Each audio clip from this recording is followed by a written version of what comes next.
Hello class, and welcome to section 10.5 day 1, which is on the midpoint formula. By the end of today's lesson, you will know what a midpoint is and be able to calculate it. A midpoint is a point on a line that is the same distance between the two endpoints. So if we look at this visual over here, we have an endpoint A, which we're going to call x1 and y1 as the coordinates, and an endpoint B, which we're going to say is x2 and y2 as the coordinates. This midpoint is the dot directly in the middle of those two endpoints. So this section right here below is the same size as this upper section here above. In order to calculate the midpoint, which this midpoint is always going to be symbolized with the capital letter M, our formula here is x1 plus x2 divided by 2. So we're taking the x value from each coordinate and adding them together and then cutting that in half to find what's directly in the middle. The same thing happens with y1 plus y2, so adding those two y coordinates and then again dividing by 2. So your midpoint is going to end up being an ordered pair, just like your two endpoints A and B. So, for example, we're trying to find the midpoint between point A at 9,4 and point B at negative 7,3. So I'm going to start with my x coordinates, and I'm going to take my x1, y1, and x2, y2. So take my x1, 9, and add on my x2, which is negative 7, and that is going to get divided by 2. 9 plus negative 7 is the same as 9 minus 7, which is 2. Dividing that by 2 gives us our x-coordinate of the midpoint is 1. Then I'm going to do the same process with my y's. So I'm going to take my y1, which is 4, and add on my y2, which is 3, dividing by 2, gives us 7 divided by 2, or 3.5. So that means our midpoint, 4, 9, 4, and negative 7, 3, your midpoint M is located at 1, 3.5. Go ahead and try this one, finding the midpoint between C, negative 5, negative 8, and D, 1, negative 4, on your own. Again, we start with the x's, negative 5 plus 1 over 2, which is negative 4 divided by 2, which gives you negative 2. Then for our y's, we got negative 8 plus negative 4 divided by 2, giving us negative 12 divided by 2, or negative 6. So our midpoint between C and D is going to be negative 2, negative 6. We can also use the midpoint to find an endpoint. So instead of having the two endpoints like we did before and looking for what's in the middle, now they are giving us one of the endpoints and the center point and then asking us to find the other side. You're still going to be using that same formula. It's just a matter of where you're plugging things in.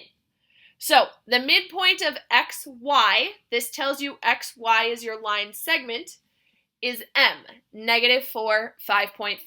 Again, M is always going to stand for your midpoint.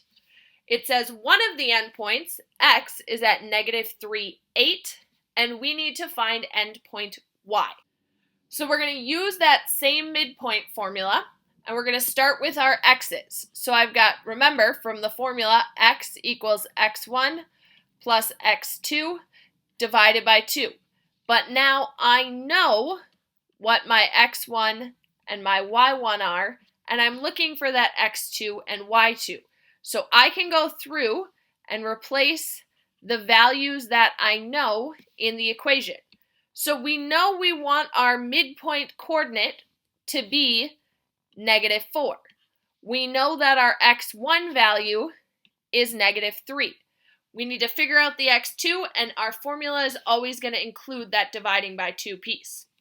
The dividing by 2 is the first thing we need to eliminate, because remember, if there is a value in the top, that is treated like parentheses, which comes at the end of sad meat.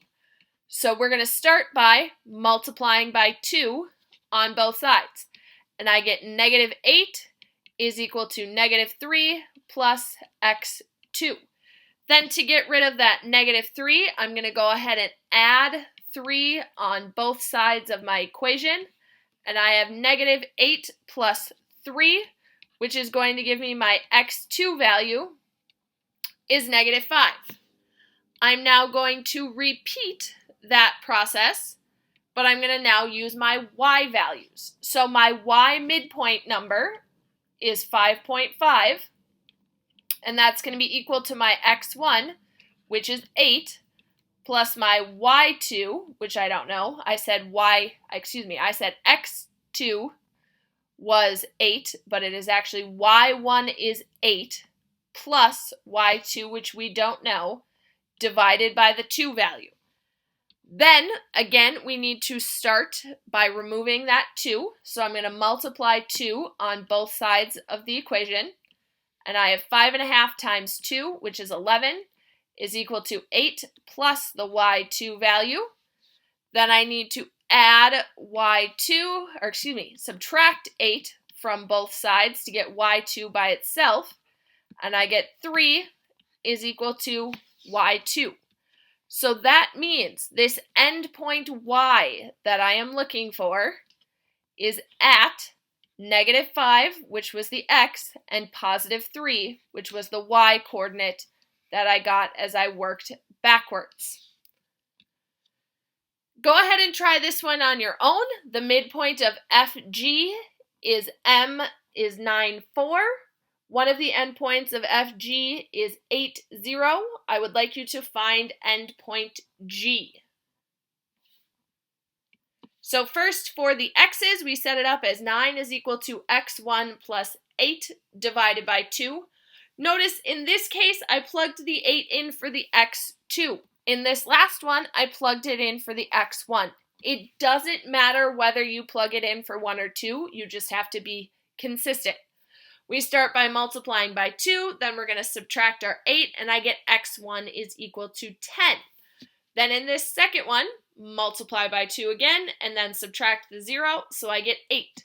So endpoint G is located at 10, 8.